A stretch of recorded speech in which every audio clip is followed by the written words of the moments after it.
Oh, good evening. Welcome to Yada Yahowah. I owe you all an apology. I was speaking about how I thought that the presidency of Joe Biden was like Weekend at Bernie's, and that the man was senile and comatose.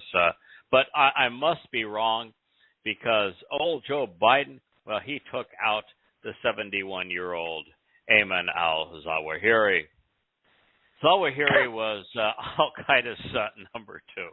Al-Qaeda has even ceased to be a function. Al-Qaeda wasn't even relevant 22 years ago, and has gone from being essentially irrelevant to absolutely not worth. They don't function. There is no Al-Qaeda anymore. And 21 years later, the guy is sitting there on the balcony of some stupid apartment in Kabul, which, by the way, is hell. So you might as well live and stay there, because that's hell. And we took him out of his misery 21 years later. And we gloat about it. Yes, isn't that funny? The guy has to be, probably within months of dying of natural causes.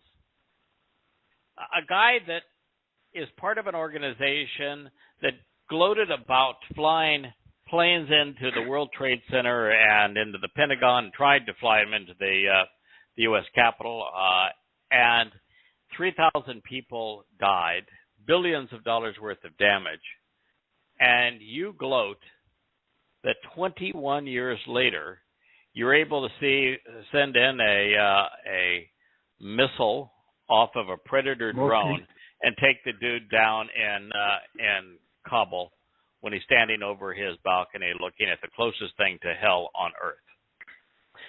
Oh, but congratulations, Joe. You should wallow in your self-righteousness for being able to do that. There's bad things happening again in Israel. Palestinian Islamic Jihad fired 100 rockets from Gaza into Israel. Israel, for one of the first times in a very long time, actually attacked Gaza. They killed 15 people, including a Palestinian Islamic Jihad leader, because they found one of the top leaders of Islamic Jihad in the West Bank, which means he was there planning some major operation against Israel. They discovered the plot, arrested him, and when they recognized what he was planning to do to Israel, they had if you think this is going to be a good idea, we're going to explain to you in a way that will be unmistakable that it really wasn't. And they took out the senior leader of Islamic Jihad that was planning to perpetrate this terrorist act. But they killed 13 people in the process. I'm sure the world will yell and scream. And Islamic Jihad responded and sent 100 rockets into Israel, none of which even killed a rat. Speaking of rats, did you hear what happened to old Alex Jones? Alex Jones, the conspiracy theorist Alex Jones. He has been in and out of trial. He has been convicted a number of times of creating agony towards people. A lot of it's on the Sandy Hook school shooting, where this idiot plays to his idiots in his audience by telling his idiots that it was all a government plot and government actors, and that no one actually died at Sandy Hook, that it was all a government hoax. That is what he says. And so the parents who lost children at the elementary school actually had to endure Alex Jones listeners threatening to kill them because they viewed them as being government conspirators and actors, when the only conspirator was that fat idiot out of Austin, Texas, who got his jollies out of telling people lies into a microphone and then selling them all sorts of end-of-the-world conspiratorial products so that they could drink his toxins and go abuse people. Well, this particular court found him liable for $4.1 million. He tried to preempt them by declaring bankruptcy, which the judge is not buying, and will probably overturn the bankruptcy request. But that is a real scallywag of a human being, probably the most vocal advocate for conspiracy theories, and his audience is completely and utterly duped by him. So I guess it couldn't happen to a worse fellow. Speaking of things happening to worse fellows, monkeypox is now being declared a public health emergency in the United States. Now, do you know how many people have gotten monkeypox from having heterosexual sex or by touching doorknobs or toilet seats? I cannot imagine as many. Is it a small number? Zero. Monkeypox spread by homosexual sex. Now, and I've said it a billion times. I don't care what somebody does. You want to be homosexual, that's your loss.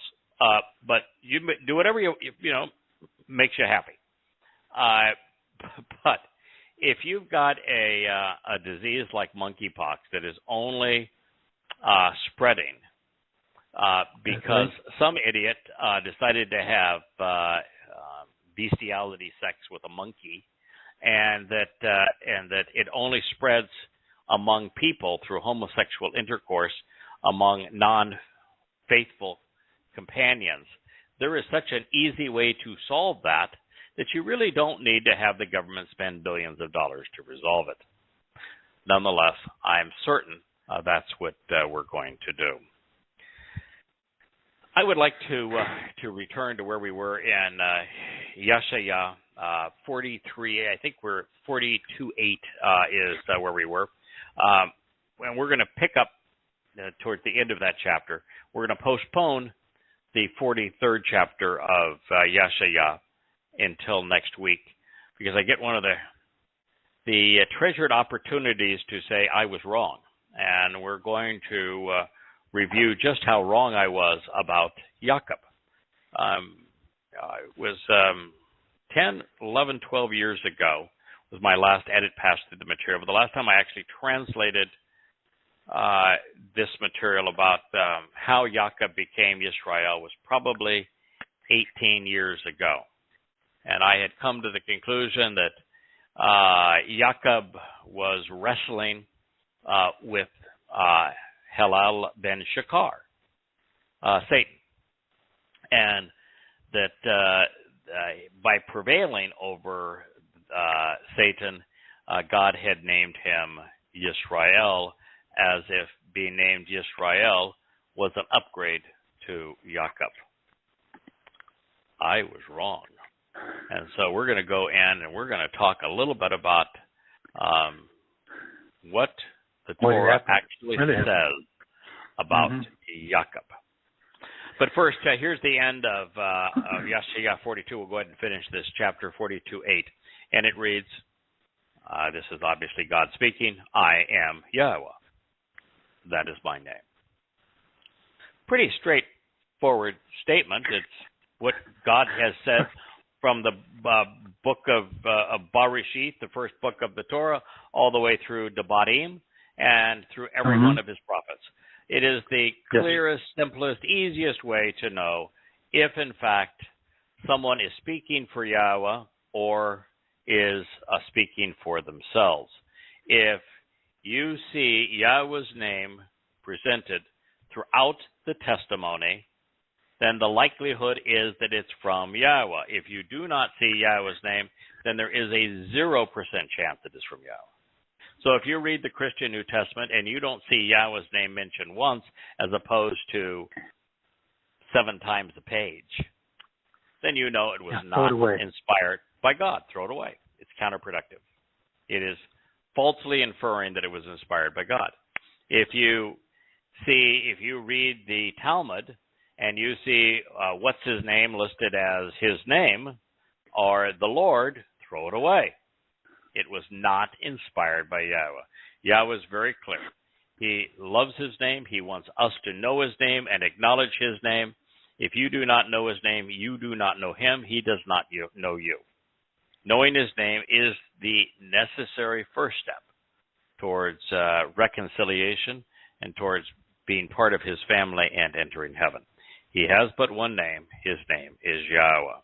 He goes on to say, my manifestation of power and significant status, my rewarding presence and honorable stature. This is Wakubud Ani, my incalculable riches and abundant gifts, my unparalleled reputation and eternal existence. I will not transfer, lo Nathan, I will not bestow or give to another, to an estranged man or God, to anyone who is different in any way, la achar, or my adoration and appreciation, my renown and reputation, my noteworthy and laudable accomplishments to representations of God's. If you are amongst the majority of people that think God doesn't care what you call him so long as you call him, you are a nincompoop. God is not giving his authority, his credibility, his renown, or his name to Jesus. He isn't giving it to Allah. He isn't giving it to Sheba. He isn't giving it to Hashem. Yahweh is the one and only God, and he is the only one who is deserving of these accolades, of this name, of his Torah, of his covenant, of his Mikre, and it is essential that we know and use his name if we want to have a relationship with him or speak for him. To know Yahweh, to engage in a relationship with him, to speak for him, and to be with him, we must know, openly acknowledge, and confidently express his name. And since Judaism precludes the recognition and use of Yahweh, it leads Jews away from God. And since Christianity and Islam have replaced Yahweh's name with Jesus and Allah, the religions are worshiping false gods. These conclusions are irrefutable. It is one of the many reasons Yahweh hates Judaism, hates Christianity, and literally despises Judaism. Do not be fooled. Yeah. Mm-hmm. Yeah, do not be fooled. There is no possibility that the Quran is true, that the New Testament is true, that the Talmud is true. God hates Islam, Judaism, and Christianity. Yahweh is the utmost when it comes to kabod. He is more powerful than we can fathom. He is more capable in 7 dimensions than we can possibly imagine, stuck as we are in 3. His status is optimal. He is creator. He is God. And yet he is offering to reward those who engage in his covenant with the richness of a 6-dimensional universe with billions of trillions of stars and solar systems. Moreover, we can trust him to do so because Yahweh is supremely honorable.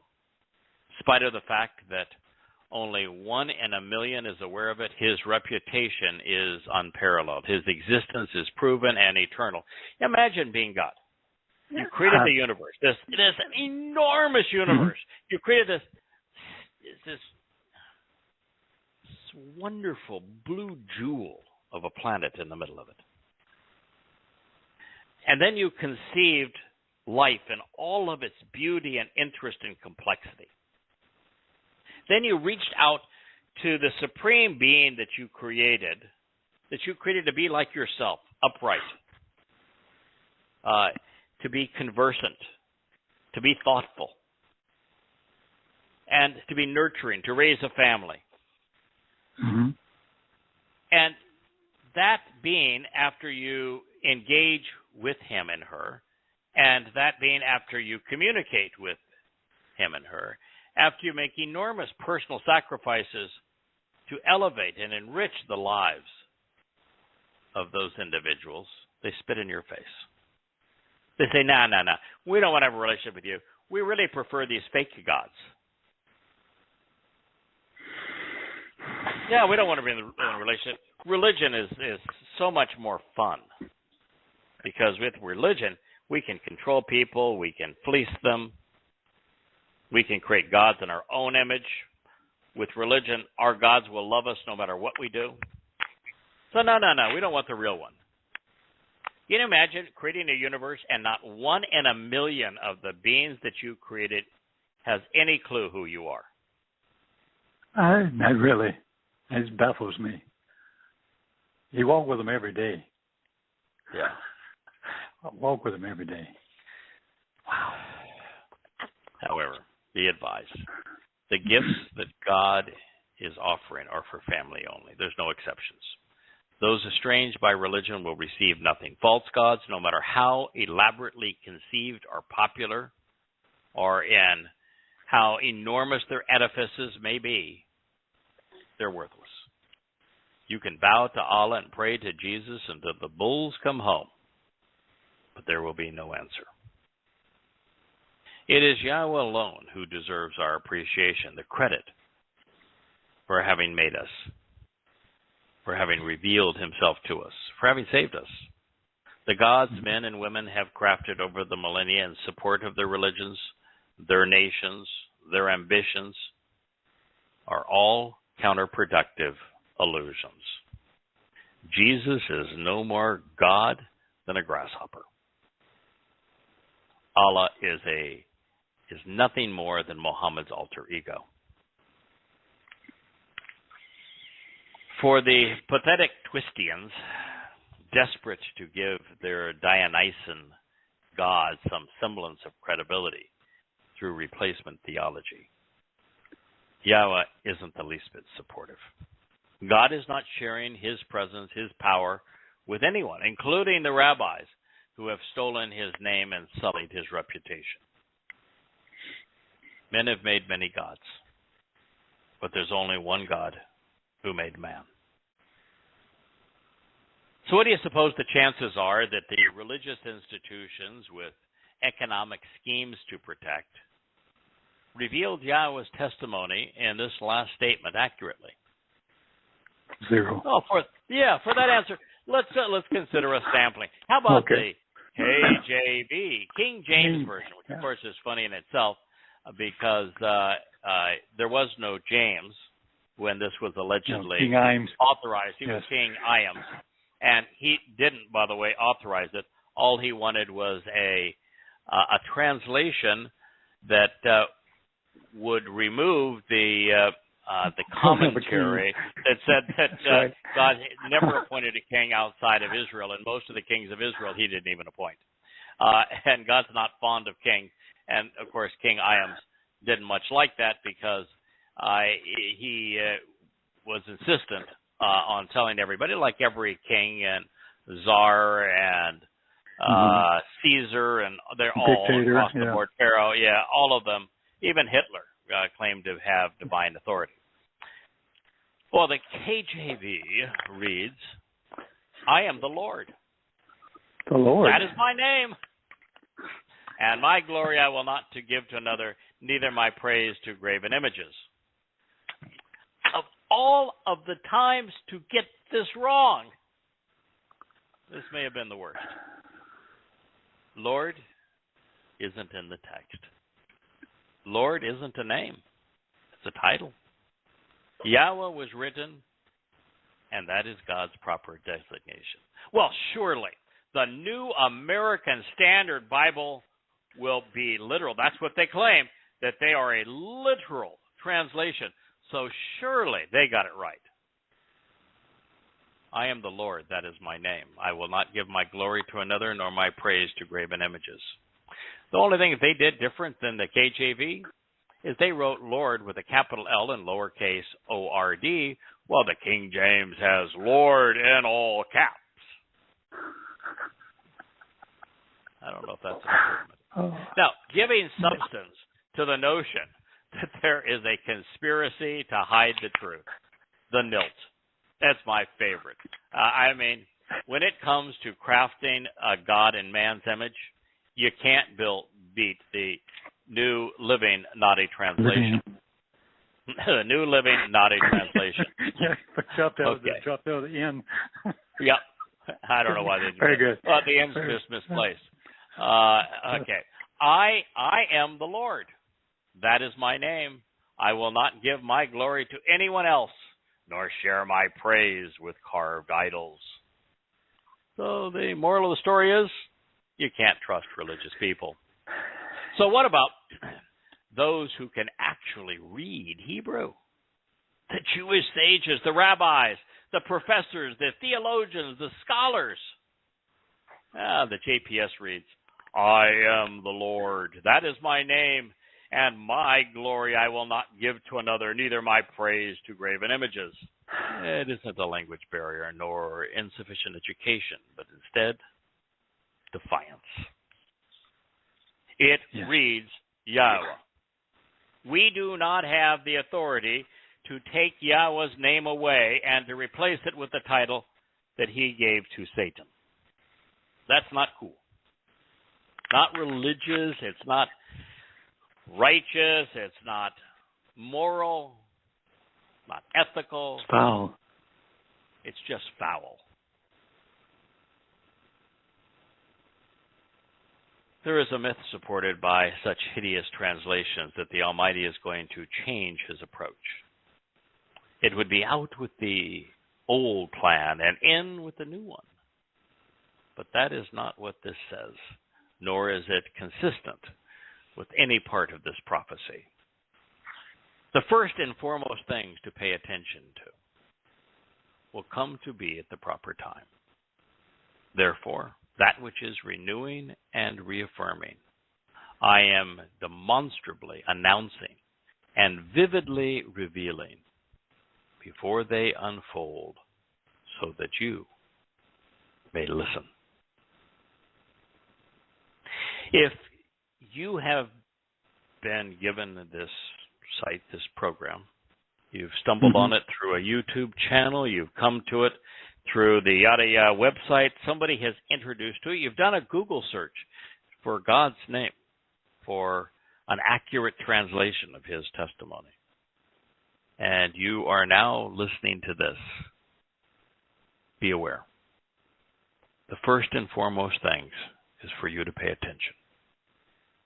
Because at the proper time, God is offering to renew and restore his family. And he is saying all this in hopes that you will hear him and respond appropriately.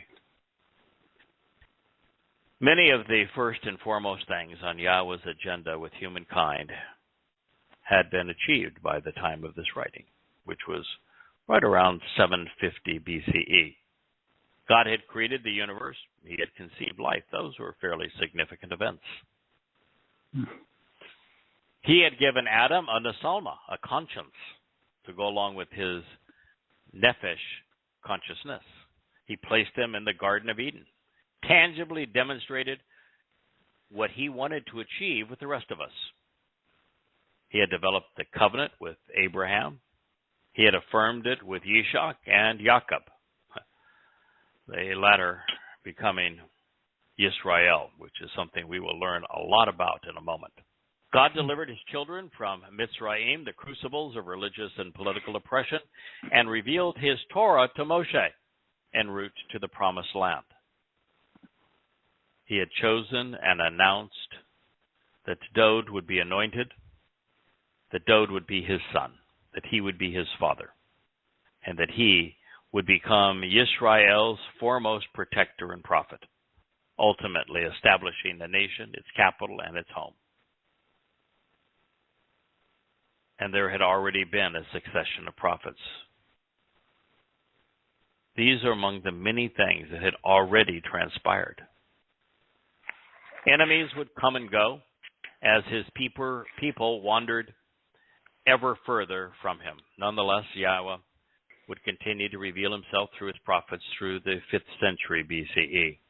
Then after centuries of no interaction, God fulfilled the first 4 of his Moed Mikre in the 4th millennium in 33 CE, year 4000 Yah. Jews yawned. In fact, the religion of Judaism was conceived at that time to expressly deny what Yahweh had done on Pesach, Matzah, B'Kodim, and Shabuah. For the next 2,000 years, there was nothing said or done between God and man. That is why the Talmud is so dry. Why there isn't a single fulfilled prophecy listed in it. Then after a long intermission, just 3 decades before he will return and fulfill the last of the foremost things on his agenda, Yahweh broke the silence and spoke once again. And it is that conversation on Teruah in 2001 which led to the fulfillment of Yeshaya 42. The prophet wanted you to know that you are reading the result because the intent is to Kadash, to reaffirm and restore the relationship with God's people. So the 42nd chapter of Yeshaya, Isaiah includes, you should want to sing to Yahweh, a renewing and restoring song of adoration and appreciation for him to the extremity of the earth. How many of his people do you think are singing a renewing and restoring song to Yahweh? Infinitesimal number. Yeah. Probably as few as 1 in a million. And that's why most of the chosen people remain estranged.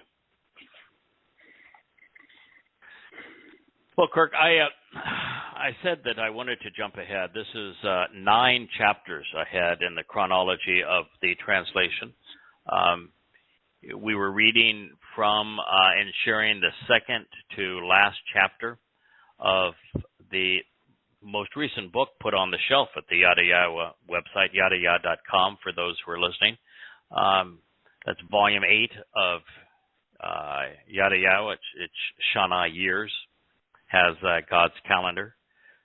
Mm-hmm. That's where we were with 1 chapter to finish, and we'll return to that next week. But I am now in the 8th chapter of the rewrite of what will be the 8th volume of Yada Yahowah. And it is composed primarily of a translation of Hoshea.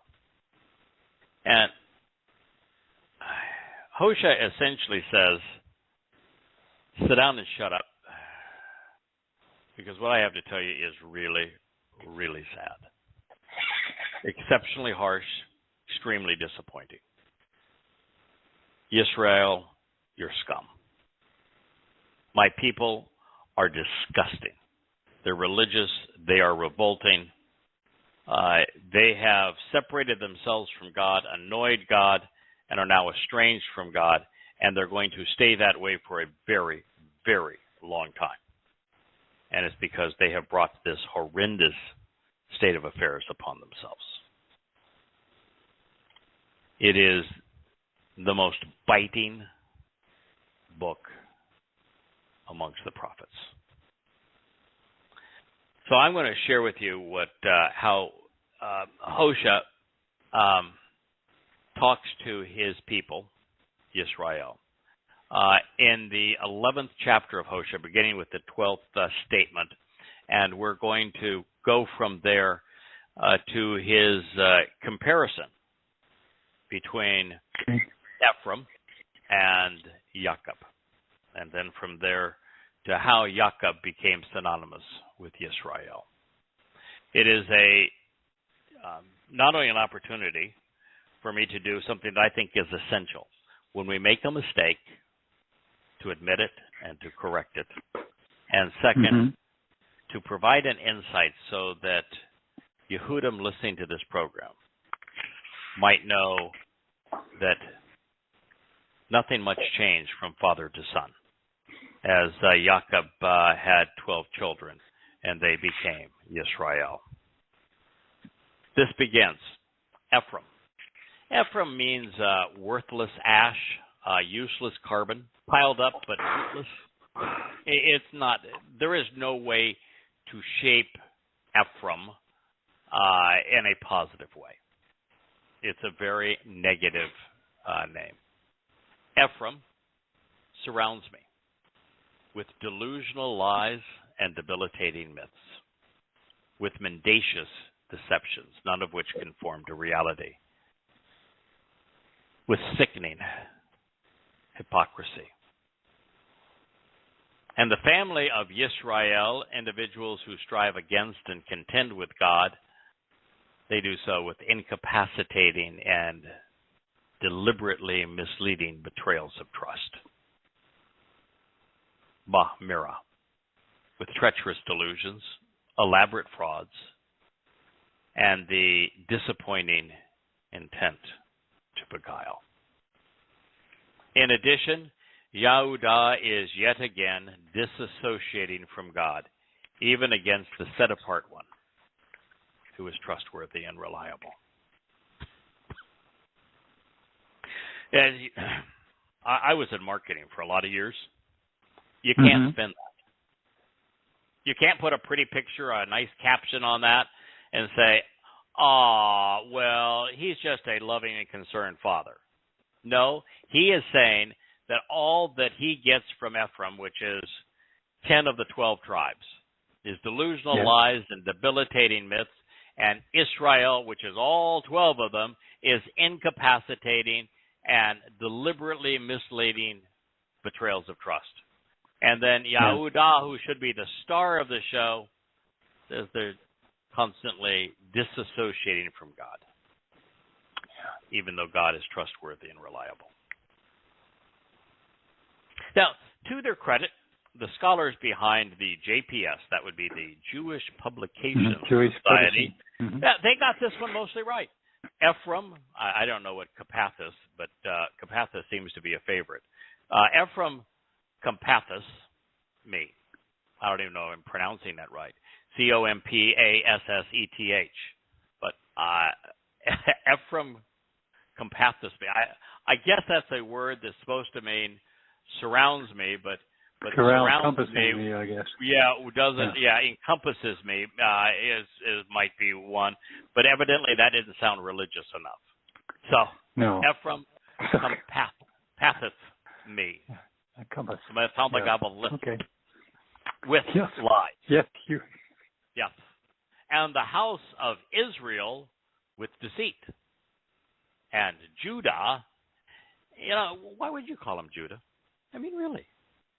The first J was invented in the 17th century. There was no J sound in any language prior to the 17th century. This was written in the 8th century BCE.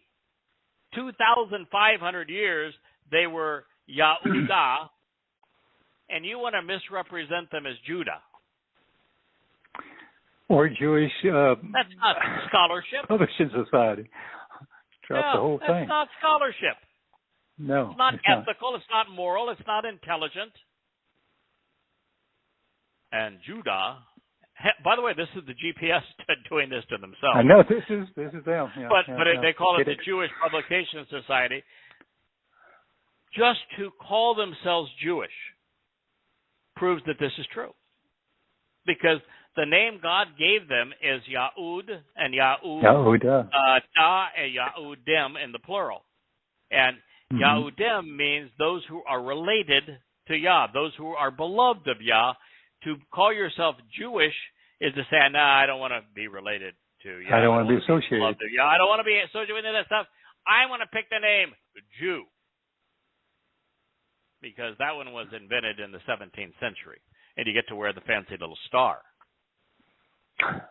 Ephraim compasseth me about with lies. And the house of Israel with deceit. And Judah is yet wayward towards God.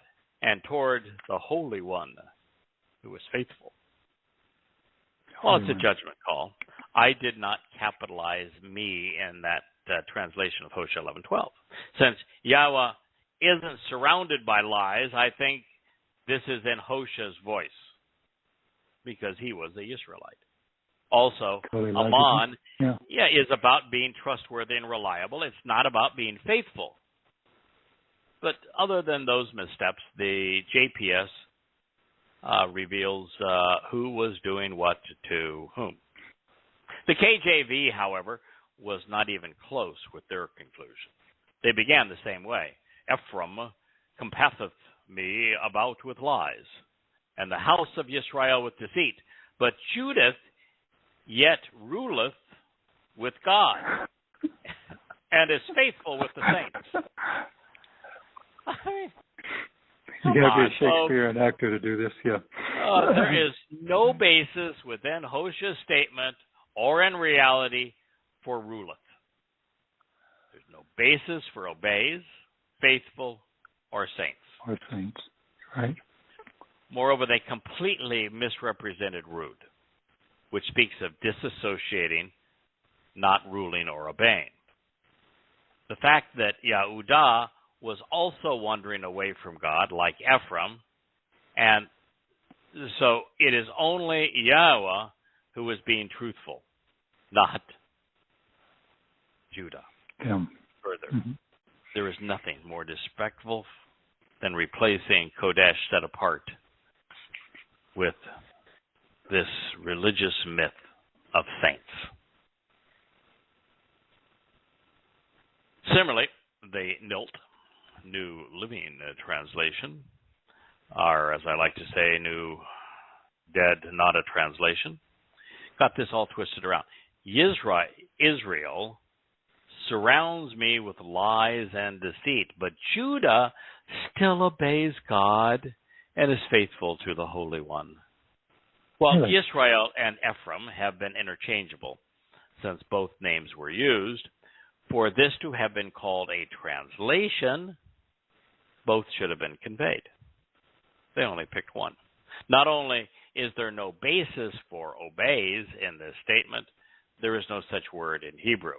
Moreover, rude is the opposite of compliance, and therefore, even if there were a connection between obeying and being faithful, the only one who was acting honorably was Yahweh, not Yehudah.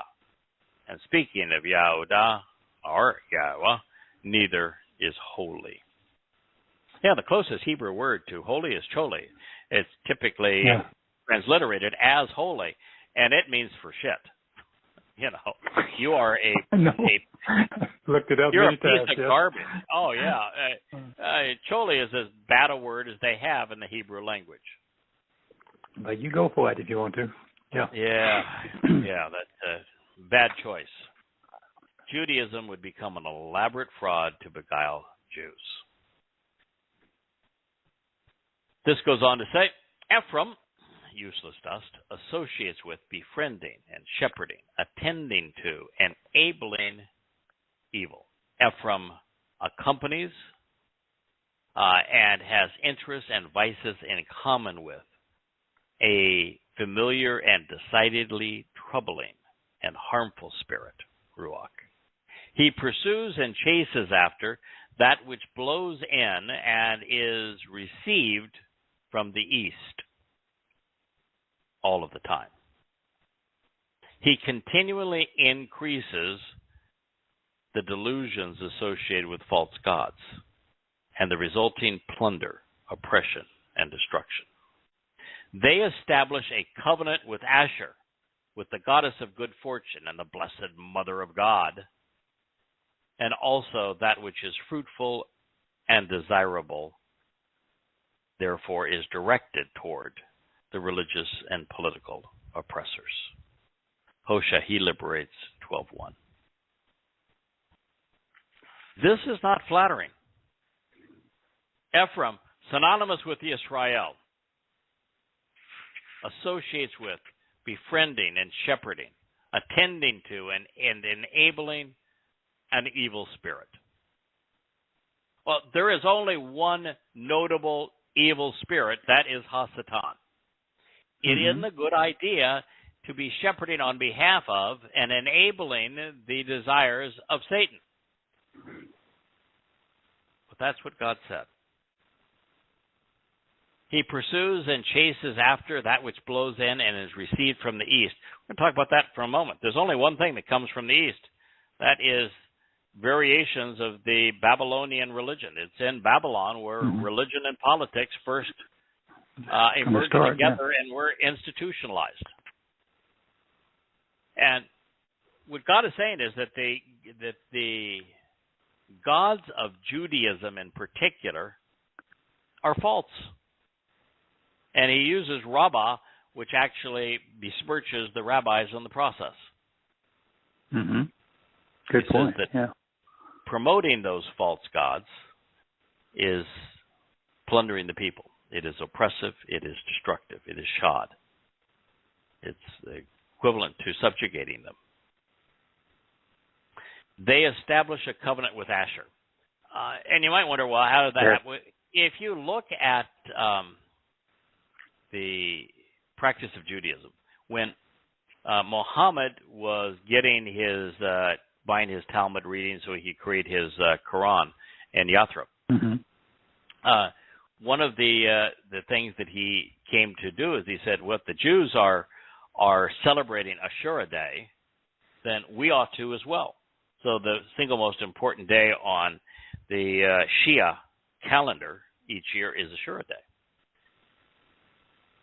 They celebrate it because the Jews were celebrating it.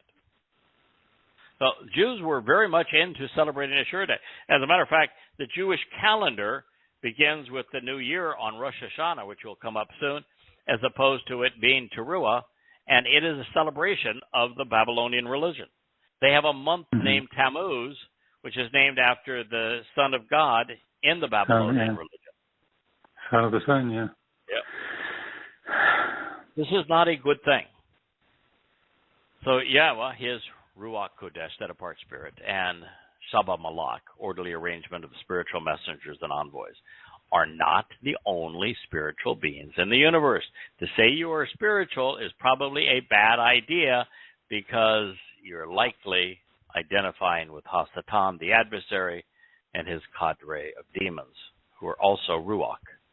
Further, it becomes obvious that the spirits Ephraim was associating with were evil because of everything that God has just said of them.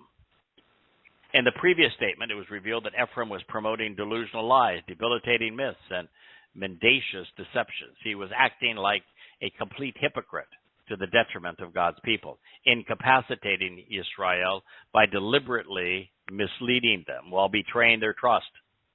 Well, that certainly sounds like you're cavorting with an evil spirit. The elaborate fraud promoted by the religious leaders estranged even Yahudah from Yahweh, causing them to stray.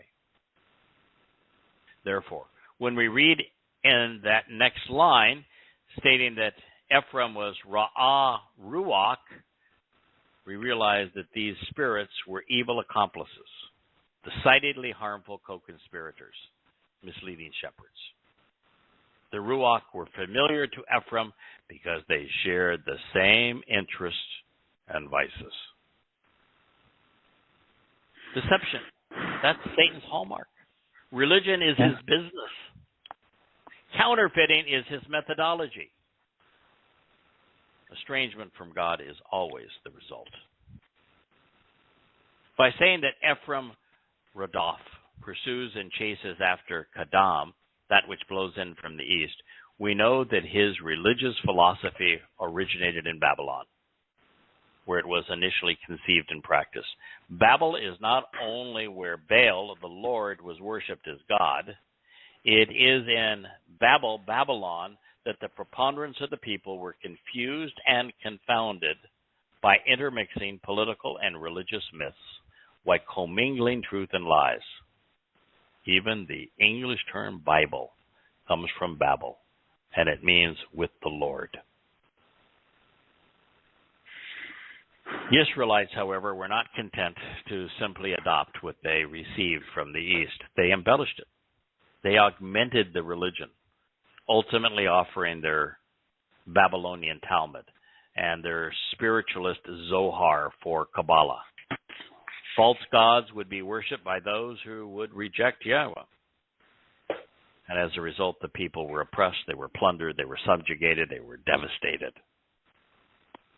For Israel, their alternative covenant would be as impoverishing as it would be for Christianity. And that is why it is with Asher, the goddess, whose mythology was incorporated wholesale into Christianity, the religion most responsible for oppressing Jews. Yes, Asher is the basis of Easter. She was impregnated on Easter so that 9 months later, on the winter solstice, on Christmas, she could give birth to the son of the sun. She is the mother of God, the queen of heaven, the Madonna in child that sits at the center of the Catholic religion. All that was desirable, enabling, anointing, or promoted personal growth was forfeited and directed elsewhere. So this is the passage that led me to reevaluate what I had thought about Jacob. Yahweh has a dispute against Yehudah. So Jacob, which means I supplant. Jacob, I am the one who replaces and supersedes by circumventing and overreaching using treacherous means. I will accept the rewards and suffer the consequences of being deceitfully insidious and substituting myself for another while seeking acclaim, wealth, and power, being slippery and sly in the process because I am the heel. It is from Ani, which means me, myself, and I, are a cob, to receive the benefits or endure the ramifications of outmaneuvering and encroaching by perniciously and fraudulently assailing.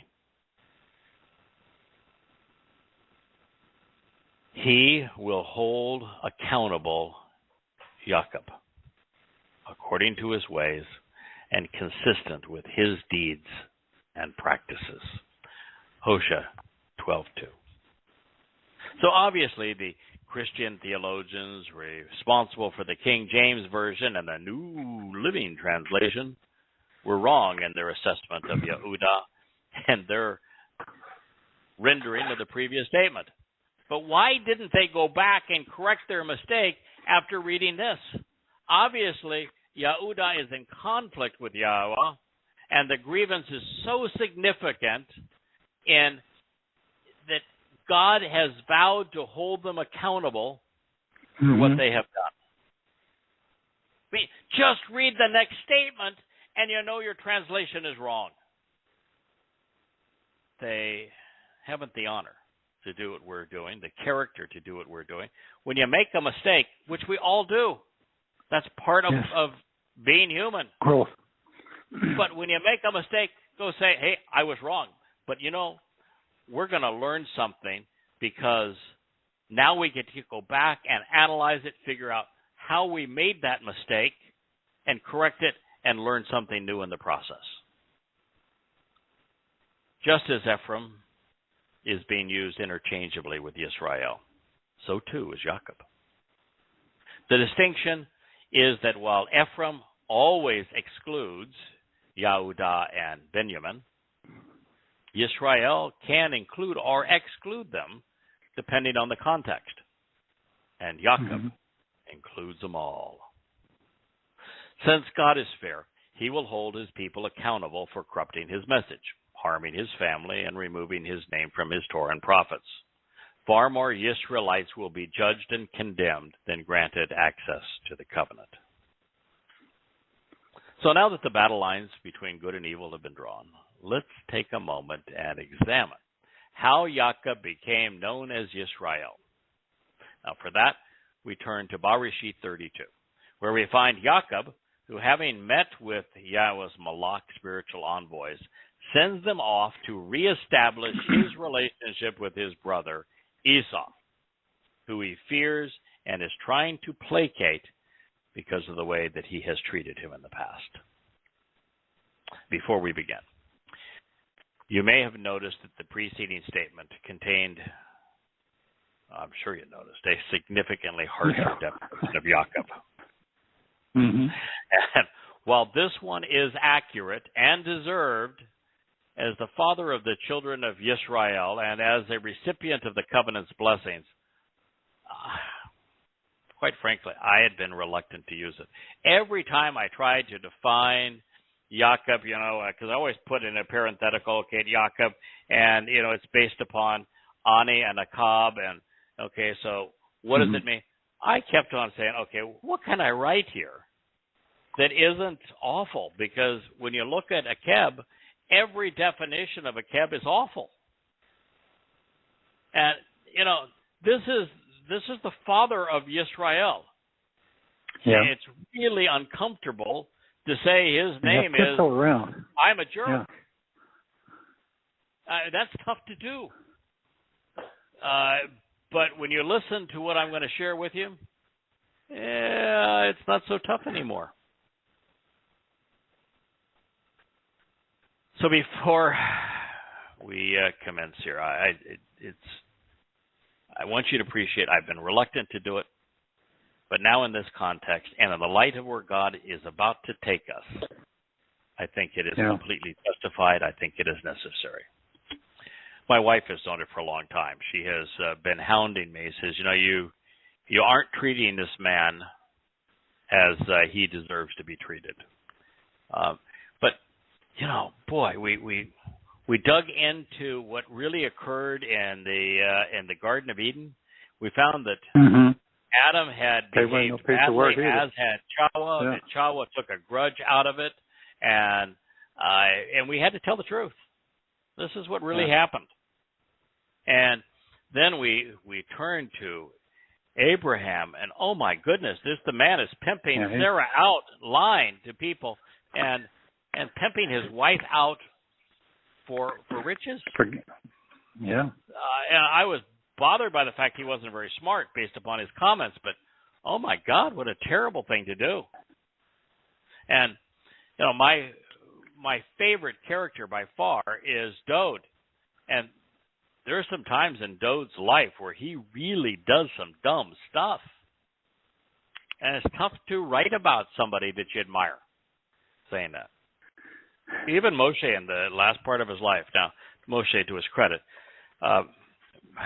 Moshe endured the children of Israel for on and off for 80 years. And so in 40 of those years, he was herding jackasses really across the desert. God is doing every imaginable thing for them, and they're constantly telling God, no, we'd rather have died back there. We want to go back to Egypt. What in the hell did you drag us out here for? We don't want to be with you anymore. We don't listen to you anymore. We don't like you. Just leave us alone. Take us back to where we were and let us die. So when Moshe has a couple of slip-ups later in his life, I don't know how he made it that far. But Jacob. Should have hit the rock and drowned him. Oh, come on, Jacob. Oh, my. Okay. So as a compound of Ani, me, myself, and I, and Akab, Jacob conveys I supplant because I am the one who replaces and supersedes by circumventing and by overreaching using treacherous means. I will accept the awards, boy, does he ever, and suffer the consequences of being deceitful and insidious in substituting myself for another while seeking acclaim, wealth, and power. My approach could be considered slippery and sly because I am the heel.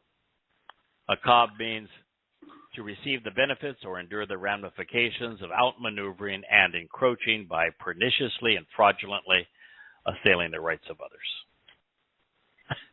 So as we pick up the story of how Jacob became Israel and to embody Israel, it is readily apparent that he has prospered. 2 wives, 11 children, lots of workers, and large herds. And yet he is quaking in his sandals as he begs Yahweh for help by reminding God of the promise he believes Yahweh had made to him one night while he was sleeping. However, since God does not respond to his pleas for help, Jacob goes ahead with his plan to appease his brother. And yet, based upon the way Jacob had cheated and robbed Esau in the past, he decides to hide his family and the remainder of his flocks from his brother because he believes that Esau would rather attack him and rob him than forgive him. So, Jacob, I supplant. I am the one who replaces and circumcedes by circumventing. Was left by himself. Now, that is a very, very important introduction. No joke. There's only one verb here, one name and one verb. Jacob was left by himself. Then he wrestled. Wa'akab. He struggled, grappling, while seeking to apply his leverage over, and as ash and dust, where'd you hear that, attempted to float away from the individual within him, until the darkness had been lifted away and withdrawn, and there was the dawning of a new day with increasing light. Allah ha-shakar. Warishith in the beginning, Genesis 32:24. We are never told the identity of the Ish, the individual. But based upon what preceded this encounter and what follows, it is evident that Jacob was wrestling with himself. He had some serious issues which had to be resolved, and the impending encounter with his brother was the catalyst for facing them.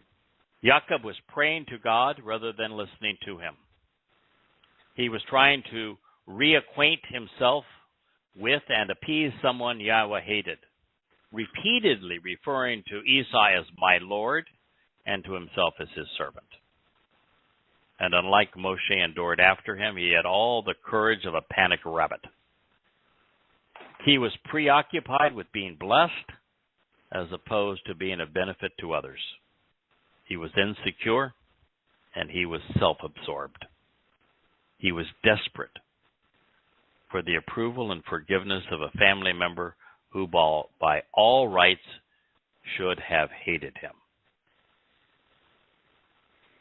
Since we are told explicitly that Jacob was left by himself, it is apparent that he was struggling with his own issues, with being a man, with being a husband, a father, a shepherd, an employer, and most of all, being the patriarch of the covenant.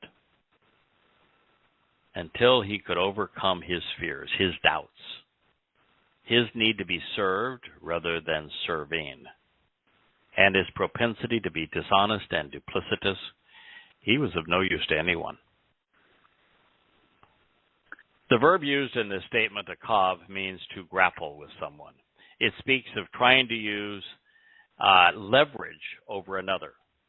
The one struggling sees some aspect of themselves as infinitesimal and wants it to float away. This is certainly more indicative of a fight against our darker nature than a sane approach to contending with God. Since Jacob was alone, the Ish persona was an unwanted aspect of his character. And in this regard, Hu means within him or against him. Here, Allah was described as a verbal noun.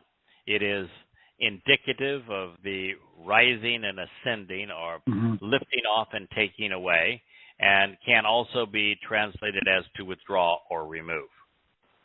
It serves to convey Jacob's desire to eliminate these undesirable aspects of his personality. This is where I got in trouble previously. It was a long, long time ago, almost 18 years ago that I translated this passage. Learned a lot since then.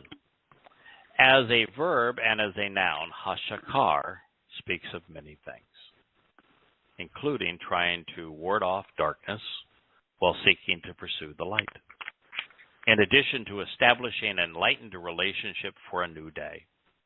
While it can convey dawn or daybreak, had that been the intent, bokor, morning, would have been a better, less provocative choice. And that is because Yahweh, when disassociating the when disclosing, I should say, the Babylonian origins of Satan, as he does in the 14th chapter of Isaiah, reveals that Hillel ben Shakar is seeking to be seen as God, as more important than Yahweh. However, since Shakar is not ascending, and Jacob would not be seeking his approval, our best option is to see Jacob trying to mitigate the influence of Satan, and that Satan's had on the world surrounding him, and even as Hoshea has stunted his own growth. The text goes on to read. So when he perceived that he could not prevail against himself, Ra'aki, he saw and considered that he could not accomplish what he sought to overcome, to achieve his influence over himself, lo yakol lahu, he inflicted pain by striking his genitals with an open hand. He inflicted pain as from Naga. He made contact by touching rather violently and thus grabbing Ba-Kaf Yarekhu with the palm or hollow of the hand against his loins, hip, thigh, or side. Jacob's, I supplants, open hand upon his genitals, Ba-Kaf Yarekhu, caused them to be wrenched and sprained, twisted out of place and dislocated, as he wrestled and struggled against himself. Ba-Akak, Hu, Hu. With him grappling with himself while seeking to apply his leverage over what he had become, so that his less significant nature would float away. Bereshith, Genesis 32:25. Now, I guarantee you that does not read like you expected. No, wow. But that is the primary definition of Kaf is the open hand. The Naga is to strike, to violently touch and grab. And Yarek, sorry folks, the word means genitals. Yes, genitals, yes. The word means. And it's going to turn out to be a very appropriate thing to do. All right, let's begin. What happens there in a man? The testes, they synthesize testosterone. That is the hormone that is essential for a man if he is to act like one. It plays an important role in strengthening our bones so that we can stand upright. It assists in building muscle mass and thus increasing strength, so we have the ability to defend those we love and to fight for what is right. Testosterone also supports our bodies through the production of red blood cells, making us less susceptible to disease. It can also minimize fat content and increase our metabolism so that we are more active and engaged. And of course, in addition to testosterone increasing the male sex drive, it is responsible for sperm production, something which is essential to being the father of a great nation. In the modern vernacular, Jacob needed to grow some cojones.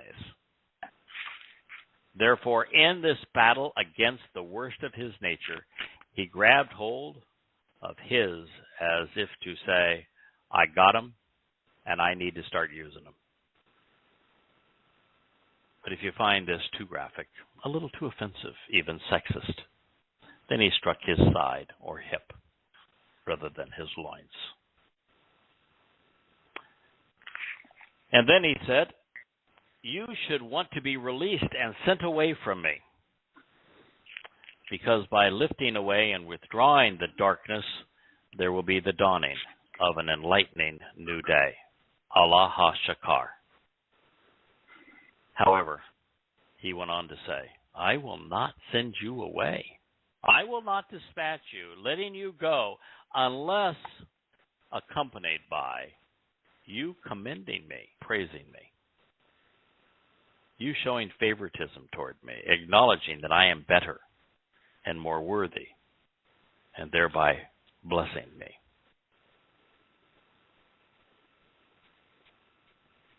There was a debilitating shadow hanging over Jacob, causing him to tremble in the darkness. And while he wanted to come out of the shadows and shed his darker nature, insecurity craves praise. So Jacob needs the worst of himself to applaud that which is left, in anticipation there will be a better version of himself emerging into the light of this new day. Wow. There would be no blessing, just rebranding. A name that meant I supplant in an insidious way, and which therefore spoke of him defrauding his brother out of his birthright, would be changed to one equally duplicitous, Yisrael, to contend against or endure with God. His internal struggles were not resolved. They became bigger. Jacob would become characteristic of Yisrael. And while that can be good, it seldom was in practice. So we asked of him, what is your name? How are you known and perceived? What's your reputation? And he replied, Jacob, I supplant. I am the one who replaces and supersedes. I circumvent and overreach. I'm treacherous. It was accurate, albeit unflattering, as a moniker. From Ani and Akab, Jacob's name revealed that he would receive the benefits and suffer the consequences of circumventing and overreaching, being held to account for what he had done. He had deceived his brother and his father in pursuit of wealth and acclaim. He was uncomfortable wearing this badge and wanted the rebranded version of himself to bear a different name, that of the nation he had fathered. It is as if Jacob craved a confirmation of the blessing he perceived Yahweh had offered relative to the covenant to such an extent that he chose to embody its fulfillment. The impetus had been his guilt, his recognition that he had taken what belonged to his brother, and now he wanted his brother to forgive him and to accept him. Alone in the darkness, fearful that Esau would rob and kill him for what he had done, Jacob wanted to remove the moniker which associated him with these things, which announced what he had done. So he created a new identity by reaching into the past. His grandfather, Abraham, was a bit of a scallywag, having pimped out his wife, Sarah, on 2 occasions to enrich himself. Since neither Leah nor Rachel would have been impressed with that choice, the individual who was struggling to become a man chose the name of the most important woman in the history of humankind, Sarah. He would become Ish-Sarah-El, Yisrael. The Ish individual who would emerge from this bout with himself would be Sarah, would engage and endure with God. The man who had to check to verify if he had a pair chose to name himself after the woman with the cojones to laugh in God's face and actually endear herself to him in the process. I read that today by mistake. Doesn't come any better. I read that verse. Wow. So, that's interesting. You know, and all the characters that God has in his story, the one who just is constantly a good egg, doing the right things for the wrong, it's Sarah. It's always been Sarah. Sarah's much better than Abraham. That's just the truth of the matter. He picked Sarah, the man with had to check to see if he had a pair, chose a woman's name.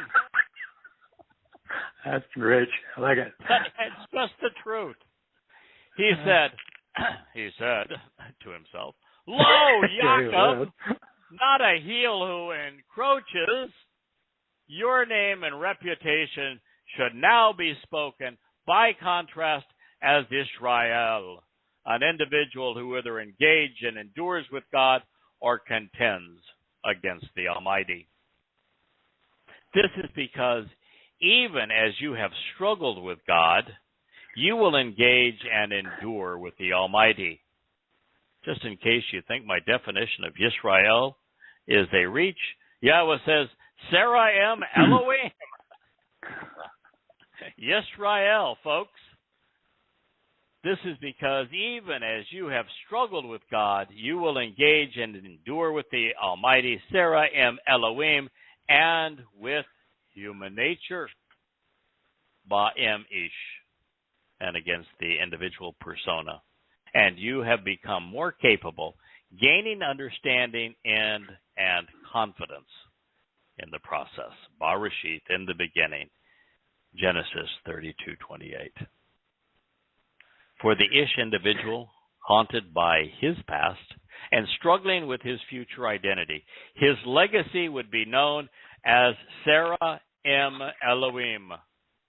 He and his descendants would be afforded the opportunity to prevail with God. Those who did not contend with him would be blessed, as had been Sarah, the mother of the covenant. Now, you're soon going to notice when Jacob asked his alter ego to identify himself, his departing insecurities responded with, "Why would you ask? You can't figure this out, pal? You're here by yourself. Who do you think I am?" But that's paraphrasing. Then Jacob, I supplant, inquired, "So please speak, announcing in an informative way your name." But he replied, "Why would you ask that? Why are you inquiring about my name?" So then and there, he provided some encouragement, saying some nice and commendable things about him, Yahweh. Barashit, in the beginning, Genesis 32:29. Now, throughout this endeavor, from the very beginning, for 21 years now and counting, we have been committed to going where Yahweh's words lead. When he insinuated that there were issues with Adam and Chawah, we addressed them. When it became apparent that Abraham was neither particularly bright nor ethical, we did not sweep this narrative under the sands of time. We have honestly addressed the failings of the most remarkable of men, including Moshe and Dod. We have dealt with the issues of Yisrael as they have been presented to us. And now we are confronting Jacob's struggle to become a man, to live down one name and live up to the potential of another. Now, Kirk, I understand. You could be among them. Sure. There are going to be some who say, "I do not like this interpretation of events." But what's the alternative? Actually explains things to me. Clearly, Jacob, yeah, it does. It pulls. What it does is to say that Yisrael was fathered by a man who was no different than what they became.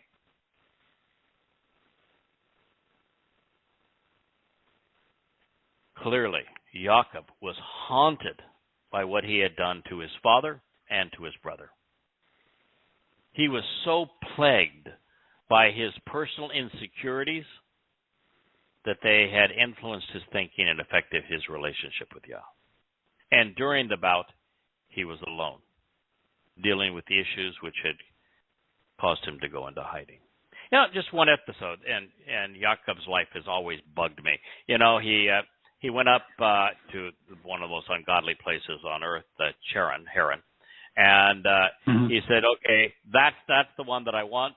And the dad says, "Oh yeah, I'll give it to you. You become essentially an indentured servant to me for the next X number of years, and I'll give her to you." And I would have said at that point, pal, dad and all, but I really don't like this idea of being your slave for that period of time. I'm simply going to ask her if she wants to be my wife, and if she says yes, great.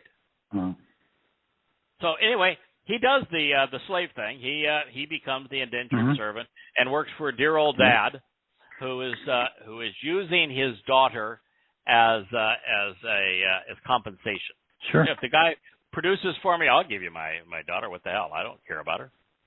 It's all about what's it's bringing me. So that's the reason why that's not a guy that I would care to do a deal with. Now but he gets Leah, the older daughter, not Rachel, the one that he thought was hot. And Leah is the one that's got her act together. Right? And Leah is darn near the perfect woman. But when he gets the one that he didn't want, who was actually the better woman, and didn't get the hottie that he thought he was going to get, rather than telling dear old dad, hey, man, I'm taking both of them and I'm out of here. You defrauded me. That's what a man with cojones would do. Nope. He doubled down on the amount of being an indentured servant. And all of the time, the way, that he treated Leah, who was superior to Rachel in every way, maybe Rachel had better legs or something, but the fact is that in every other way, Leah's better in the ways that matter. And the way that he dealt with the dad trying to turn his daughters into merchandise, I just thought that's just not manly. That's not a man of character. And then saying, all right, I'm going to have sex too with their maids, which to me is akin to rape. They have no choice. They have no free will. No. So that's troubling to me as well. So just an incident that helps pull it all together. Nonetheless, I understand that there will be many who do not like this interpretation. But I don't see any other way to present what we have just read. What was he doing there all alone? Obviously dealing with the issues which had caused him to go into hiding. He really thought his brother had come to rob him and kill him. He had pleaded with God for all sorts of, God do this for me, God do that for me, praying to God, and God wasn't having any part of it. There was no response from Yahweh. So during this moment of introspection in the darkness, Jacob was not wrestling with Shakar as I had once thought, nor was he contending with God. So if we are to be honest with the script, what I've shared with you is where the narrative leads. Moreover, it is consistent with the portraits painted of the other characters in Yahweh's unfolding story. Each individual is unique. They're gifted and they're challenged, as are we all. God did not choose perfect individuals, rather real ones. And since he is responsible for providing this narrative, and he gave it to Moshe and asked him to incorporate these specific details into his Torah, God wants us to accept the realization that he likes to work through individuals like Jacob, those whose strengths and weaknesses allow him to prove that he can make the best of a bad situation. In this way, we witness Yahweh's ability to overcome even the worst of us to make the best of us. And equally important, when we witness God's unfolding story with a cast of characters not dissimilar from you and me, we're invited to see ourselves becoming part of his unfolding story. Heck, Kirk, even I can live up to the standards set by Jacob. Not that that's saying much. Returning to the scrutiny of the world around him, Jacob, anyone to see his vulnerabilities, to recognize that he had been battling with himself or that he had chosen his new name. So he would say that he had been wrestling with God and not only prevailed, but lived to recount his story from his perspective. So then, Jacob, I supplant, I circumvent, continually and actually called the name of the place Paniel, turning to God and facing the Almighty. Facing God, yeah. This is because I have seen God face to face, and my soul has been spared. Huh? Okay, we call that delusional. Next spin. No doubt, Spin. this is what Jacob chose to call this dark chapter in his life. But it was his poor choices, those which were in opposition to the will of God, that had led to his current predicament. He was no more wrestling with God than his life was spared after confronting him. He was cowering in fear of Esau, not Yahweh. If we are to believe that Jacob's spin on these events, how is it then that a man can fight with God and prevail over him? This man, of all men. Man, one does not prevail with God by attacking him. That is not the way to God's heart. You can't out-wrestle him. The door to heaven is not open with a catapult or a battering ram. You do not endear yourself to God by slapping him in the face. God is not attracted to cowards. So how is it that a man can solicit Yahweh's blessings and his support for something he wants, something that God has expressly said that he does not want, and when he hears nothing from Yahweh, claim that the unspecified blessings from the unidentified individual were somehow divine? And if it had been Yahweh who changed his name, why didn't Jacob embrace it after emerging victorious? Good question. The reality of these events is that Yahweh hated Esau, and he wanted him as far away from Jacob, Yisrael, and the Bereth covenant as possible. Jacob's desire for forgiveness for having lied to his father and cheated his brother was misdirected. And therein is the purpose of the story. Jacob would be a model for Yisrael. The best and worst of both were now on display.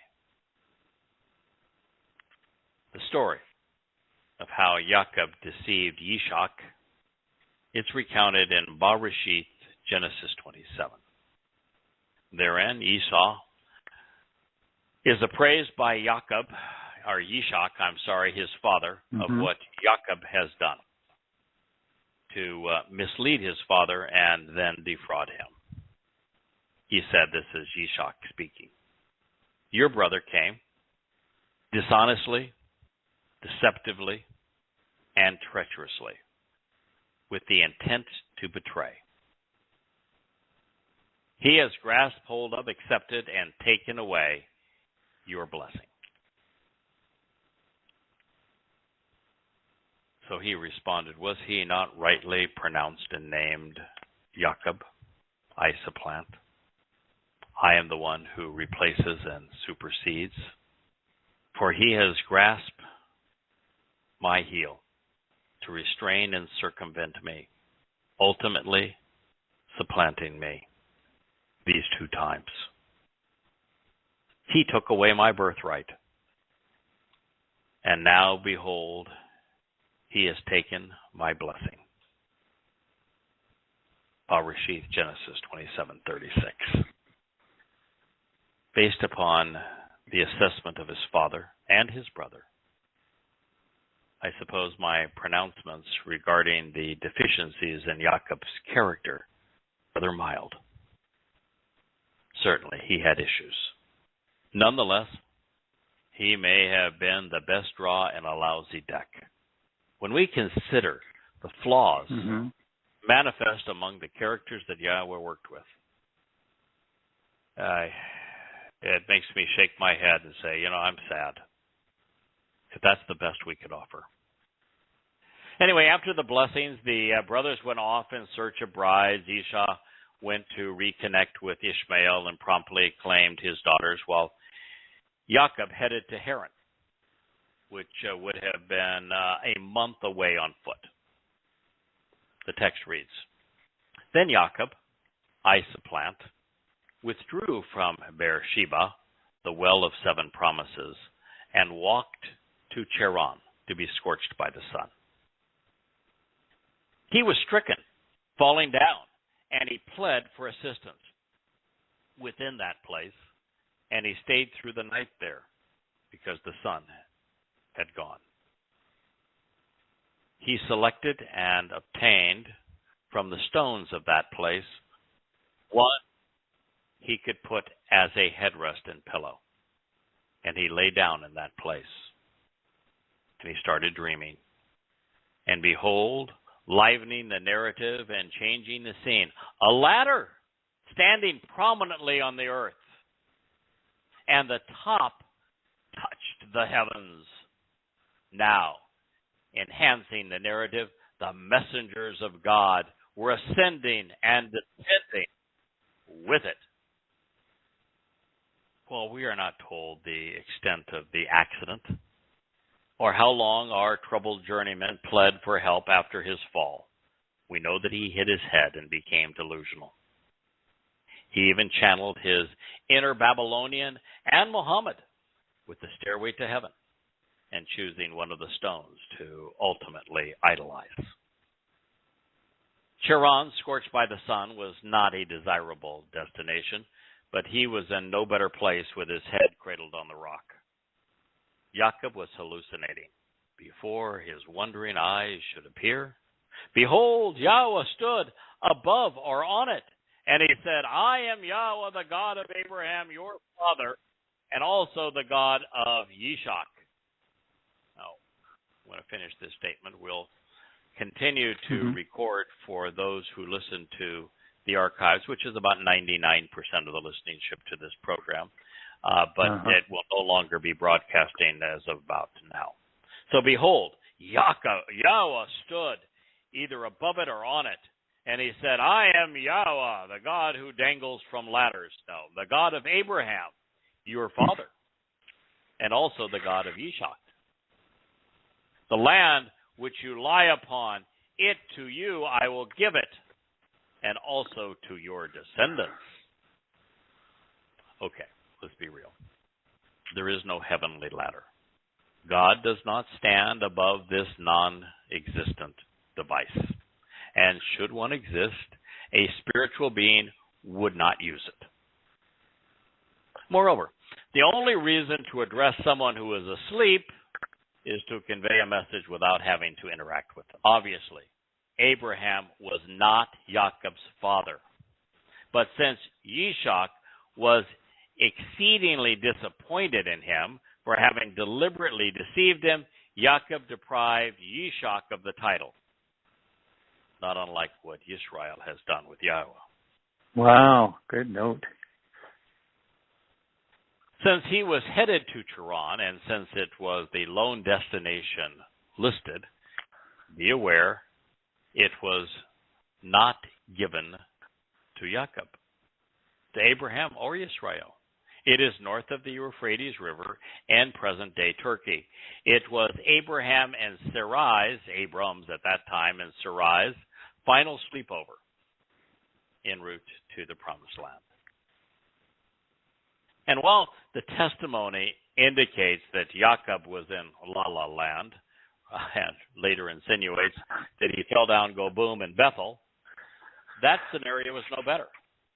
Not only is Bethel not a one-day journey into night from Beersheba, the place was the twilight zone, where Israel became religious and repugnant. If we were to name the least desirable places to inherit after Sodom, Haran and Bethel would be high on the list. Nevertheless, he wants us to believe that God told him, "It shall be that your offspring and the seeds that you sow will be like the dust of the earth. You will be spread out and scattered to the sea in the west, to the sunrise in the east, to the treasures in the north, and to the Negev in the south. And through you and the seeds you sow, through your offspring, every co-worker, regardless of race, as a contributor from any socioeconomic group who becomes part of the family and is properly grounded, will be blessed with wonderful and uplifting benefits and favorable circumstances." Well, if you're listening, that isn't much of a blessing. The last thing any one of us should be ascribing to is returning to dust. And even if this is a reference to a large number rather than individual significance, most of his descendants were indeed worthless. The Israelites were spread around the globe, but that was a consequence of rejecting Yahweh, such that the scattering is also a curse rather than a benefit. Mm-hmm. Moreover, the conditions placed upon the scope of the blessing establish requirements which exceed those for the covenant itself. Yahweh here is soliciting workers, those who will engage to make life better for him and for his family, rather than those looking for a free ride. He does not care about the individual standing in society, whether that be politically or economically, but is insistent that we be grounded in reality. Even what follows has Yahweh doing what we are doing, which is scrutinizing Jacob. "And behold, I am with you, and I will watch over you, closely scrutinizing you, and whatever or wherever, for the benefit of the relationship, you go. Then I will bring you back to this ground, to the realm of Adam. For I will not abandon you until, having shown the way to the benefits of the relationship through the restoring testimony and eternal witness, the conditions are met whereby I have done what I have stated to you, therefore promised regarding the relationship." Then Yahweh woke up. Then Jacob woke up from his sleep. I don't even want to say the name anymore. Then Jacob woke up from his sleep. Oh, boy was dreaming. He said, "Surely and unexpectedly there is Yahweh in this place, and I myself was unaware." Yeah, okay. And so he was neither fearful nor respectful, and said, "How frightening or awesome is this place? Is this not surely perhaps the house of God and the gate of the heavens?" Genesis 28:17. So the answer is no, of course, but the remnant of Israel will return to the realm of Adam. God's intent is to bring us back home to the garden.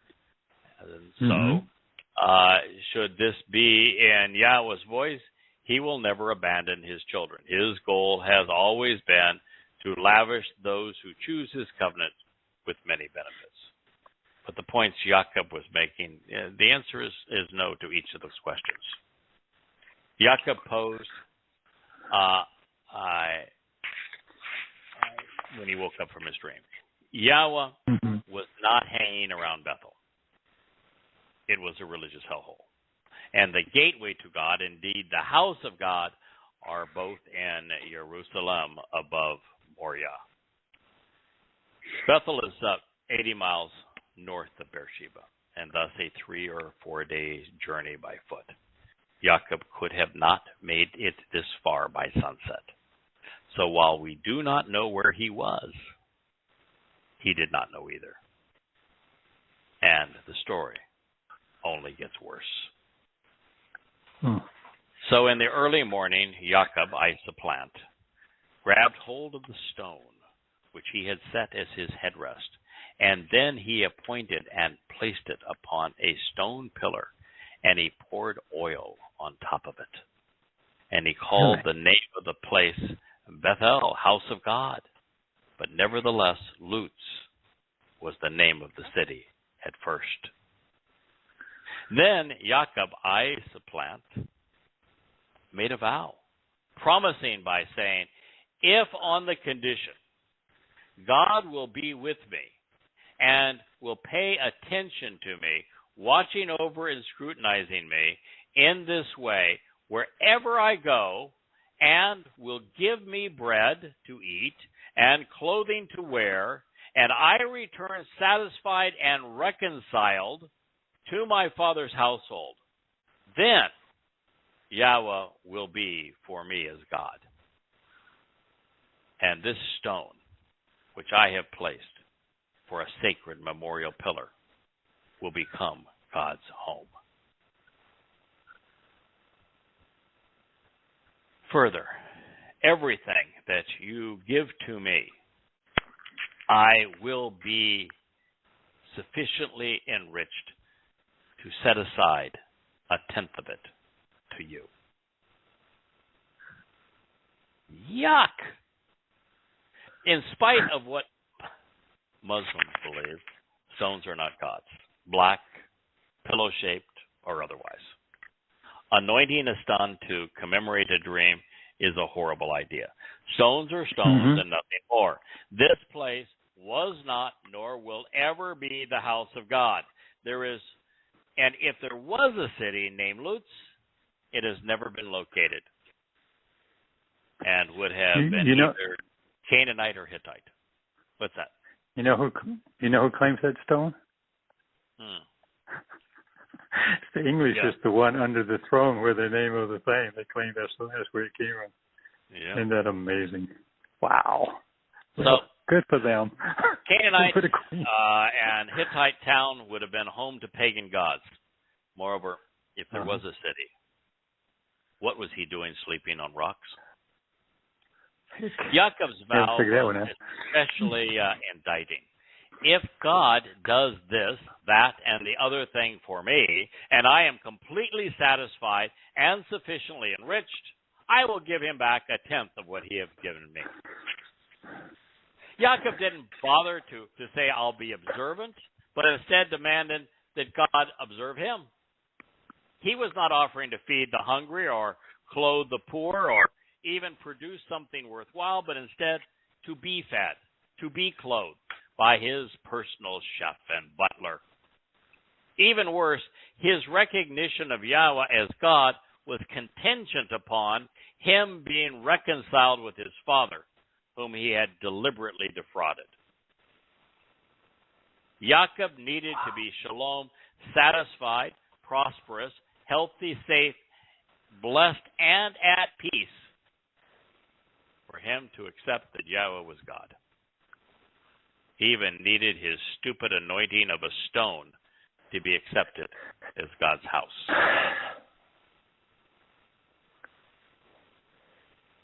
This leads to a decidedly one-sided relationship. He proposed, should I be sufficiently enriched, I will consider returning a tenth of what you give me, so long as you meet every other condition on my list.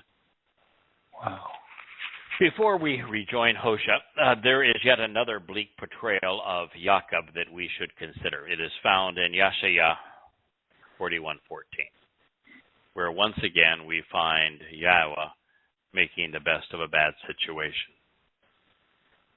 Do not be afraid, Jacob, you worm, you maggot. People of Israel, I will help you, prophetically announces Yahweh. Your Redeemer, who will deliver you, is the set-apart one who is separate and distinct from Israel. Oh, well, Yaakov may have acted like a worm and Israel a maggot. They remain Yahweh's creepy crawlers. So in spite of what they have done to antagonize God, he still intends to redeem the willing. Wow. Moral of the story, Kirk, is that Jacob was bad, but Yah was capable of accomplishing wonderful things with impoverished individuals. Hey, look at us. Yeah, perfect. We do not have to be perfect or exemplary for God to use us effectively. In fact, this whole program is on me being a dunderhead and rendering this wrong nearly 20 years ago. Yep. And we move forward to it because I have conveyed inaccurate information about what happened that night in that dark cave. So not only is Yahweh willing to adopt, empower, and enrich us, he obviously doesn't expect much in return. Oh, poor Yah. Continuing it is, but I'm going to assume that he has a sense of humor. He told us this story. Yeah. I know. Continuing to speak of Jacob, Hoshea reveals that what started out poorly evolved into an even more contentious relationship. And by doing so within the context of berating Yisrael for being dishonest and disloyal, unreceptive and annoying, it's obvious that Jacob and Yisrael became interchangeable because they were indistinguishable. Like father, like sons. In the womb, he betrayed and supplanted his brother. Yeah. He was treacherous in deceiving and restraining his brother, seeking to enjoy the rewards and avoid the consequences of insidiously cheating his kin and replace them, deceitfully substituting himself to gain acclaim, wealth, and power by fraudulently outmaneuvering and encroaching. Akab eth Ak. And as he grew older, as he became richer and more powerful, when the firstborn benefits and his genital prowess and his abundant wealth were accumulated, this is from Owen, by the way, to be wickedly troublesome and afflicted with a propensity to be deceitful, vain, evil, idolatrous, and unrighteous. That's not a good thing. This is not a compliment. No. He was ever more contentious with God, struggling in opposition to the Almighty. Sarah eth Elohim. He was in conflict with and strove against God, ultimately prevailing and persevering, engaging and enduring. Toward the messenger, El Malak, with regard to the one who was sent, the dispatch and representative, the spiritual envoy and the heavenly implement, he was sore, revolting and degenerate, while pretending that he had the authority and the right to govern and control, even kill. He acted like royalty, as if a prince, and seeking to rule over, strenuously opposing and then violently attacking, hacking away at and dismembering. So when he was capable of comprehending what he had overcome while Yaakov, he wept, he cried, saddened by and mourning what he had done. He pled for mercy and for generosity for himself, irrespective of what he had done. Chanan lahu, he sought ongoing favors and forgiveness for himself as if nothing had happened. It was written in the Hitpael, imperfect. He discovered and exposed himself at Bethel, Matzah Hu, and there he spoke to us, Dabar em Anaknu. Hoshea 12:4. This is a tough assessment of Jacob and of Yisrael. Yes. But it should not be surprising. Since he was willing to deceive his own father and defraud his brother, doing so cunningly and deliberately, why would anyone expect Jacob to deal differently with God or anyone else? It's hard to imagine a bad baby. But Jacob was insidious before even seeing the light of day. And nothing changed as he grew older, richer, and more influential.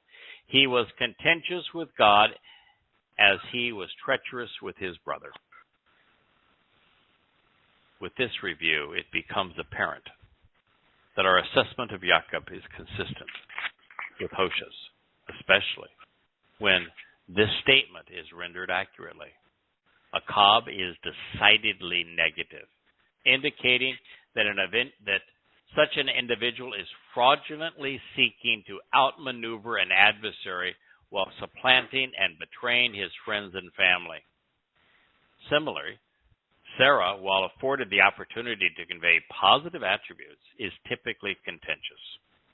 Further, just as Israel grew more rebellious with prosperity, so did Israel's forefather, Jacob.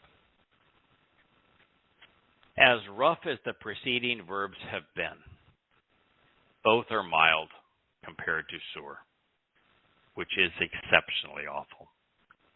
It reveals that Jacob's interactions with the Malach were degenerate and revolting.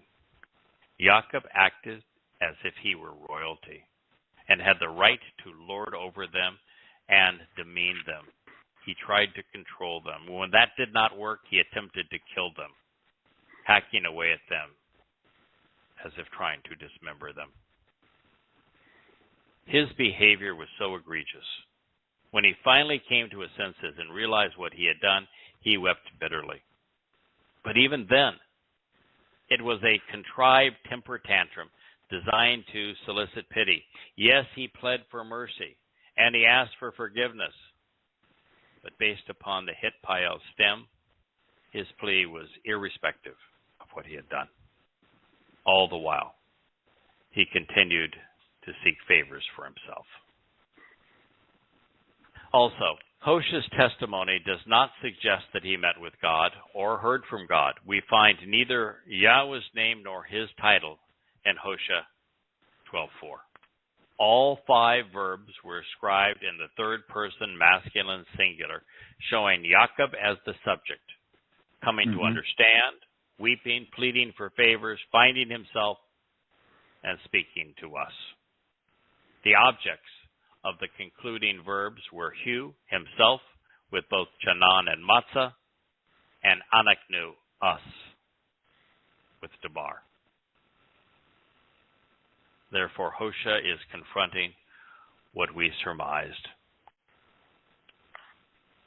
Jacob was arguing and wrestling with himself. God was nowhere to be found in the darkness of either nocturnal dream.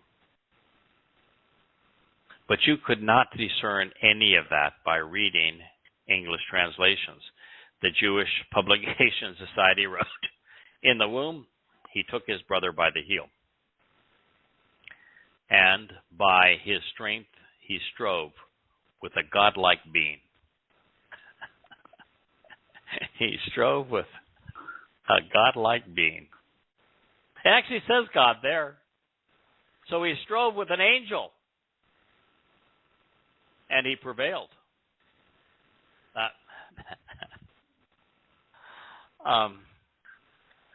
Mizmor 91, which was the invitation that Yahweh gave 21 years ago on Towrah to start this mission, speaks of Malach being deployed to protect us. If the Malach are there to protect us when we engage in God's business, methinks that they must be more influential, stronger, and more capable than we are. They're eternal beings comprised of energy. Should you not be aware of Einstein's formula? Energy and matter are the same thing, but not the same amount of the same thing. Malach are spiritual beings. Therefore, by comparison to us, they are the speed of light times the speed of light more powerful. You and I, combined with every other human on earth, couldn't arm wrestle one Malach. Not one. No, the Assyrians Jacob found did that not prevail against the Malach. Even if he tried to dismember him and behead him and disparage him and lord over him and act like a prince, you can't do it. A Malach does not care what you and I say to them. That's not their business. They respond to Yahweh. Period. End of conversation.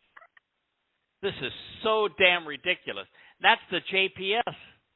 In the womb, he took his brother by the heel, and they forgot all about what a cob means.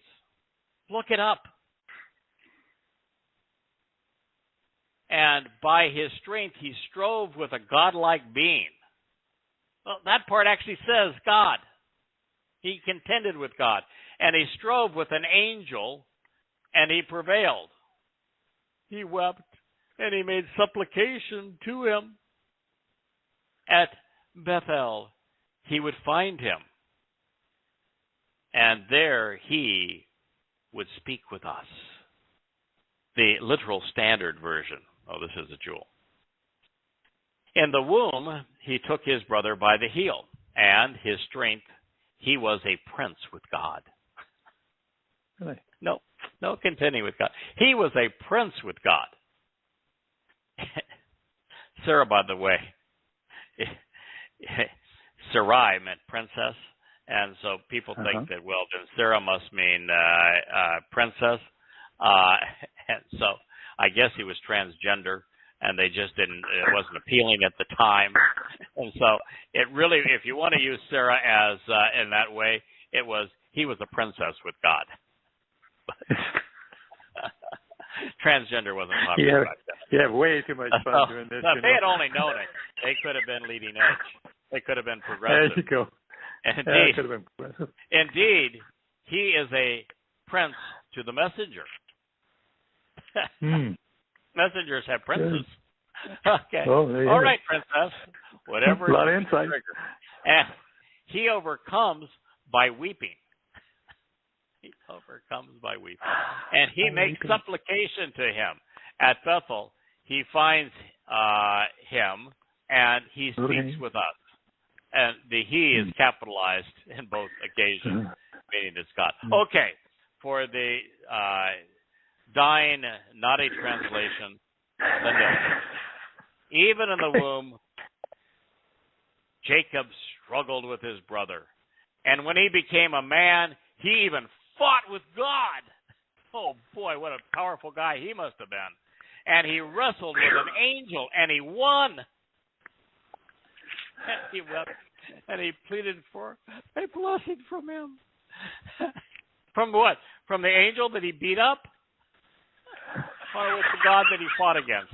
When you put it that way. Oh, come on. There at Bethel, he met God face to face, and God spoke to him.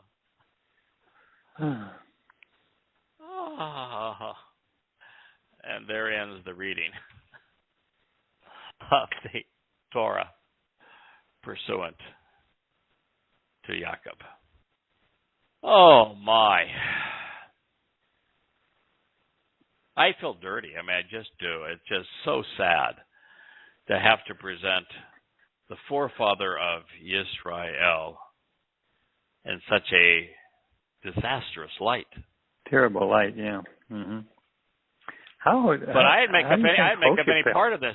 This is what it says, and you know it's important that we deal with it. That's what it says, and it says that for a reason. It was included in this story not to embarrass God, but to embarrass Israel. Jacob and Israel are synonymous. Every one of those dark and reprehensible personality traits would come to be embodied in his sons. So that is the story. I don't have a problem if somebody would say, no, I'm not buying it. I don't want it to be true. I want to interpret these words somewhere else. Have at it. Yeah. I've translated the words as completely and accurately as I know how. And I want to tell you, there were places where particularly we rejoined Hoshea, where you read, these English Bibles, and it says that when he met with God, and that he wrestled with God, and that he beat up an angel, and all that kind of stuff, which would contradict what the words actually said as we were translating them as it was occurring. They are right, then those words are wrong, and I was wrong. And so when I had to rejoin Hoshea, I said, how in the world we're going to work this one out, because it seems to contradict everything I've just said. And then I read it, oh my goodness. No, that's not. No, those English translations are not right. This is not what it says at all. And I don't like to read the English translations. I do sort of like interlinears, because an interlinear will kind of help set you up a little bit. Yeah, it's just a fast way of sort of getting your bearings before you go, because in Hebrew, subject, object, verb doesn't always flow. The subject is very often after the verb, not before the verb. And in addition, adjectives and adverbs follow verbs and nouns as opposed to preceding them. And the pronouns are associated with verbs such that the subject pronoun is incorporated in the verb itself, and the object is usually identified independently. So it's just the structure of the language is such that it's always helpful to have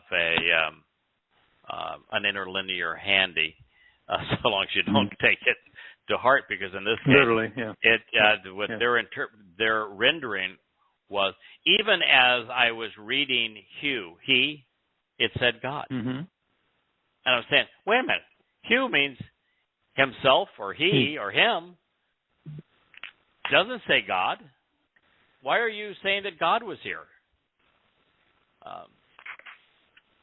God's title and name weren't mentioned. So Hoshea was telling us the truth. Hoshea presented Jacob as a bum, right alongside Ephraim and Israel and Yehudah. So his conclusion to setting Jacob up that way is consistent with what he had said. He wasn't contradicting himself. So anyway, that is not the program I thought we were going to bring you this evening. No, what a trip, though. What a trip. I was talking to my wife before it. I said, should we just go in, admit that I'm wrong, and try to correct the record, because I've been wrong for a very long time on this. And I thought it could be a teaching moment for Israel and for what Yahweh has had to work with. Oh, that was a great call. So, anyway, Kirk, sorry to throw this on you at the last minute. You got a 30-second head start on this material. But one of the good things is I did send you the chapter as it is written so far, and you have the opportunity to look it up and decide maybe you were a little too harsh. So that idea of him needing a pair of cojones, that's pretty graphic. Now, Yahweh was very graphic, so I don't have a problem with it. Yahweh says a lot of things that are really graphic. So I don't see a problem with it. Talks very earthy. I think it is literal and allegorical at the same time. But you're free to disagree. If you don't want your God telling a story that speaks like that, then okay. You can have it. He slapped aside. Yeah, slapped his side, sure. Yeah. Or you can say he grabbed his loins and think that means something else. And twist him out of place. I'm starting to really appreciate Hoshea. He's got to be depressed at this point. Everything his whole family and everybody knows. It's like, wow, there's so much is revealed by Hoshea. It's like, wow. Hoshea is an acquired taste. It was the first book that I translated. I translated it now almost 20 years ago. And my translations of it were not very good. And when I was doing all of the edits and tried to work through the books, there wasn't a lot in Hoshea that I was trying to replace, so I didn't redo the translations. I just kind of updated some of the commentary, and oh my goodness, did I get it wrong. So, but I don't think I could have translated this accurately. You really have to come to have a broader perspective on what troubles Yahweh about Israel and how he will ultimately resolve this. And while he is calling his people home, and he says, I'm here to help you. And if you want to be restored, I am here. I am your Redeemer. But there has been radio silence between Yahweh and Israel now for, well, between 2,500 and 2,800 years. And the reason is that is Judaism, that Jews have preferred to be religious over establishing a covenant relationship. And so when you get this blunt, this graphic, this repetitive, this Hoshea about it, he drives the point home. It is as irrefutable as it has been elsewhere. And Hoshea, he hits you right between the eyes and points a finger right between them and says, now I want you to sit down. It's time for you to shut up. You need to listen. And this story is not a pretty one. It has a happy ending if you're willing to listen to me. But, oh my goodness, have you been bad. That's the story. Yeah. All right. So anyway, thank you for participating. Thank you all for listening out there. And on the phone, I know you can still hear us. And for those who listen to the program live through the chat room, we wish you a good night. We'll return to our regularly scheduled program this time next week, and the final chapter of the seventh volume of excuse me, of Yada Yahowah. I will tell you that the 7 chapters that precede this one, which we'll get into in short order, they are really appropriate for our intended audience. They are all directed right at Yisrael and Yehudem, God's people, and he is telling it like it is. So if there was ever a revelation that's appropriate for his people at this time, it's the one we're going to begin here shortly. So I wish you all good night. May God bless. Looking forward to seeing you next week. Good night, everyone. Okay. Thank you. Bye-bye.